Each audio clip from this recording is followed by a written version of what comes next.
বড় রাজা বাদশারা সিংহাসনে বসে, পা রাখে একটা টেবিলের উপর, শাহী টেবিল, ওইটার নাম কুরসি। আল্লাহ বলে ওয়াসিআ কুরসিয়ুহুস সামাওয়াতি ওয়াল আরদ। আল্লাহর এই কুরসিটা এতক্ষণ যা বললাম এই সবগুলার চাইতেও বড়।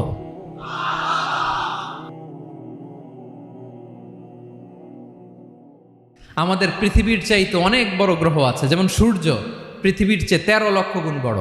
কয় গুণ? 13 গুণ, 1300 গুণ, 13,000 গুণ। কত গুণ? আরো জোরে কত গুণ? চিন্তা করছেন পৃথিবীটা কত বড়, আর সূর্য নাকি পৃথিবীর চেয়ে?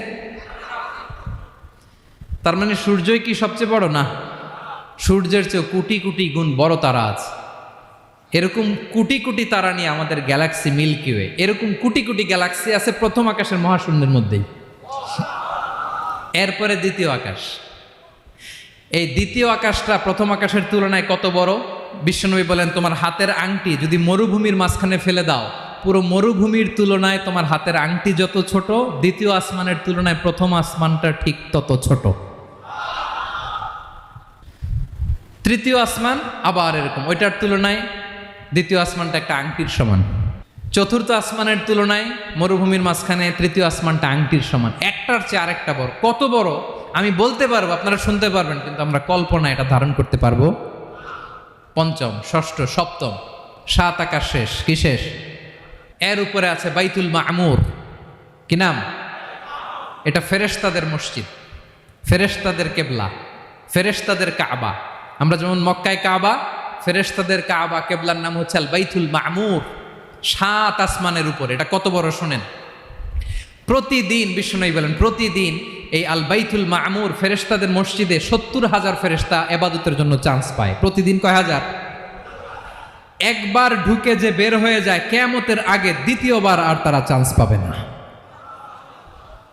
আল বাইতুল মামুর ওইটা শেষ। এরপরে সিদরাতুল মুনতাহা। কি নাম? সীমান্ত বৃক্ষ। ওইটা আরো বড়, একটা বিশাল বড় বড়ই গাছ আল্লাহ বানাইছে। ওয়া ইলাইহি ইয়ানতাহি ইলমুল মালাইকা। ফেরেশতাদের জ্ঞান সীমানা ওইখানেই শেষ। এর উপরে কি হয় ফেরেশতারা আর জানে না। ফেরেশতাদের ক্ষমতা এখানে শেষ। সিদরাতুল মুনতাহা। সিদরাতুল মুনতাহার এরিয়া শেষ। এরপরে শুরু হয় আল্লাহুল মাহফুজ, কোরআনের বাড়ি। কোরআনের বাড়ি কই? বাল হুয়া কুরআনুম মাজিদ ফি, এটা মিন দুররাতিন বাইদা, সাদা ঝকঝকে ডায়মন্ড দিয়ে আল্লাহ বানাইছে। আমাদের সবার তাকদীর, ভাগ্যলিপি ওইখানে লেখা, কি হবে না হবে। কোরআনের বাড়ি ওইটা। ওইটা শেষ। এরপরে শুরু হয় লা জামান লা মাকান এরিয়া। ওইখানে কোনো জামান নাই, মাকান নাই, no time no space area শুরু। ওইখানে কুরসি, যেখানে আল্লাহ পা রাখেন বা কুদরতি পা রাখেন, আল্লাহর কুরসি। বড় রাজা বাদশারা সিংহাসনে বসে, পা রাখে একটা টেবিলের উপর, শাহী টেবিল, ওইটার নাম কুরসি। আল্লাহ বলে ওয়াসিআ কুরসিয়ুহুস সামাওয়াতি ওয়াল আরদ। আল্লাহর এই কুরসিটা এতক্ষণ যা বললাম এই সবগুলার চাইতেও বড়।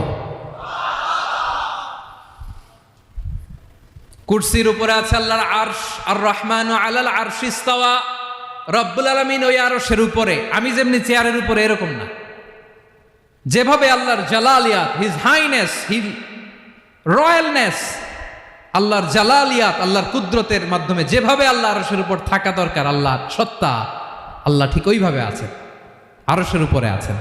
ওয়া ইয়াহমিলু আরশা রাব্বিকা ফাওকাহুম ইয়াউমাইযিন সামানিয়া। কিয়ামতের দিন আল্লাহর এই আরশটা 8 জন ফেরেশতা বহন করবে। আরশ বহনের জন্য আল্লাহর ফেরেশতা লাগে না, কোনো কাজের জন্যই আল্লাহর ফেরেশতা লাগে না। আল্লাহ বলে কুন ফায়াকুন, হয়ে যায়। তারপরে আল্লাহ নিয়োজিত রেখেছেন। সেদিন কিয়ামতের দিন আল্লাহর আরশটা বহন করবে কয়জন ফেরেশতা? এদের সাইজ কত বড়? হ্যাঁ, শুনতে মনে চায়?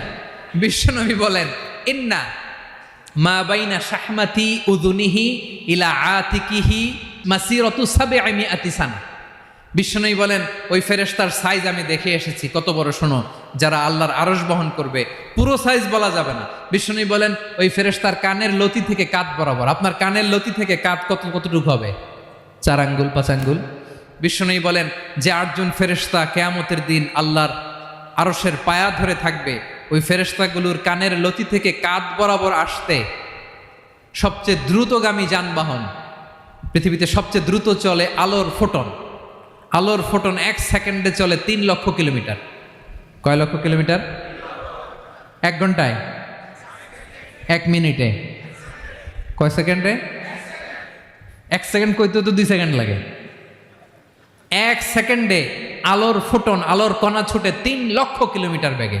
বিষ্ণুই বলেন এরকম যানবাহন দিয়ে যেটা সেকেন্ডে 3 লক্ষ কিলোমিটার বেগে ছুটে, এরকম দ্রুত যদি কেউ ছুটে তাহলে ওই ফেরেশতার কানের লতি থেকে কাঁধ বরাবর আসতে 700 বছর সময় লাগবে। এজন্য রব্বুল আলামিন বলেন ওয়াসিআ কুরসিয়ুহুস সামাওয়াতি ওয়াল আরদা, আল্লাহর কুরসিটা আকাশ জমিন সব চাপিয়ে যাবে। তাহলে আল্লাহ কত বড়! সুবহানাল্লাহ।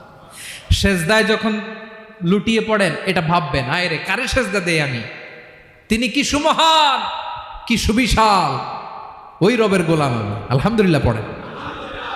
9 নম্বরে আল্লাহ বলেন ওয়ালা ইয়াউদুহু হিফযুহুমা, এই বিশাল আকাশ জমিনকে রক্ষণাবেক্ষণ করতে যে আল্লাহ কঠিন কালেও ক্লান্ত হয় না। নাকি আমার আপনার মতো ক্লান্ত হয়? আল্লাহর ক্লান্তি আছে, শ্রান্তি আছে, বিশ্রাম আছে, বিরাম আছে, ঘুম, জিমানি? সুবহানাল্লাহ পড়েন। আল্লাহ বলে ওয়ালা ইয়াউদুহু হিফযুহুমা, এগুলোকে রক্ষণাবেক্ষণ করতে আল্লাহ ক্লান্ত হয়ে পড়েন না। 9 নম্বরে বললেন আল্লাহর কোনো ক্লান্তি নাই, সব কিন্তু দেখভাল করেন, প্রতি মুহূর্তে প্রতি সেকেন্ডে যার যেটা লাগে করেন। এই পুরো বসুন্ধরা, পৃথিবী, মহাবিশ্ব যেভাবে চলা দরকার সৃষ্টির পর থেকে আজও চলছে। চালায় কে? ইঞ্জিনিয়ারটা কে? আসল কারিগরটা কে? 9 নম্বর চলে গেল, আল্লাহ ক্লান্ত হন না। আর বাকি রইল কয়টা? সব শেষে আল্লাহ তাআলা বললেন ওয়া হুয়াল আলিয়ুল আযীম, ওয়া হুয়াল আলিয়ুল আযীম, তিনি হচ্ছেন আল আলিয়ুল আযীম। সব শেষ কথা। প্রিয় ভাইয়ের, আমি বলেছিলাম আয়াতুল কুরসিতে আল্লাহর মোট কয়টা সুন্দর সুন্দর নাম আছে? 2টা তো বলে ফেলছে। এগুলো কি ছিল? আল হাইয়ু, আল কাইয়ুম। এবার সব শেষে 3 আর 4 নাম্বারটা আসছে। এটা কি? একটা আল আলী আর একটা আযীম।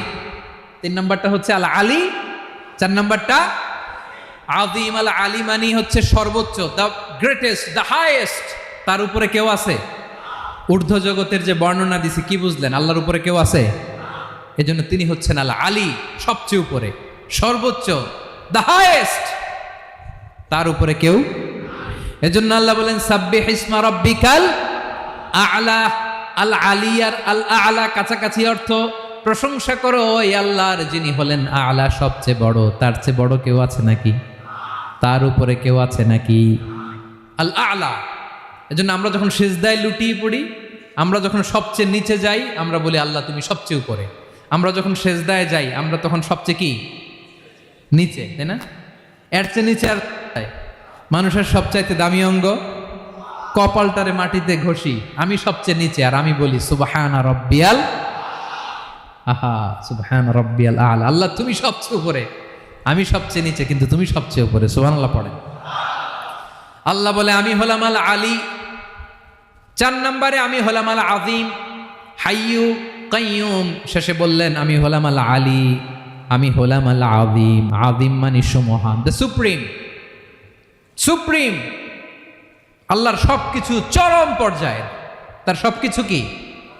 আল্লাহর শাস্তি চরম পর্যায়ের, আল্লাহর দয়া পরম পর্যায়ের, তার সৃষ্টি প্রকাণ্ড, তার ক্ষমতা প্রচন্ড। তিনি আল আলী, আল আযীম। আওয়াজ করে পড়েন আল্লাহু আকবার। আল্লাহ বলে আমি হলাম আল আলী, আমি হলাম আল আযীম, আমি হলাম সুমহান। আমার সবকিছু বড়, আমার শাস্তি বড়, আমার দয়াও বড়, মায়াও বড়। আমি যখন শাস্তি দেই, আমার শাস্তির মতো কেউ শাস্তি দিতে পারে না। আমি আল্লাহ সব সময় ধরি না, ধরলে ছাড়ি না। ঠিক কি না? ধরে ধরে ধরে না, ধরলে আল্লাহ সাবধান। যখন আযাব আসবে, গজব আসবে, পালাবার জায়গা খুঁজে পাওয়া যাবে। সামান্য ভূমিকম্প দিলে আমাদের অবস্থা কি হয় দেখেন তো? হ্যাঁ, সামান্য একটু ভূমিকম্প দিলে বাঁচার উপায় আছে? আল আযীম, ইন্না জালজালাতাস সাআতি শাইউন আযীম। কিয়ামতের সেই প্রকম্পনটা বড্ড ভয়ঙ্কর, বড্ড ভয়ঙ্কর।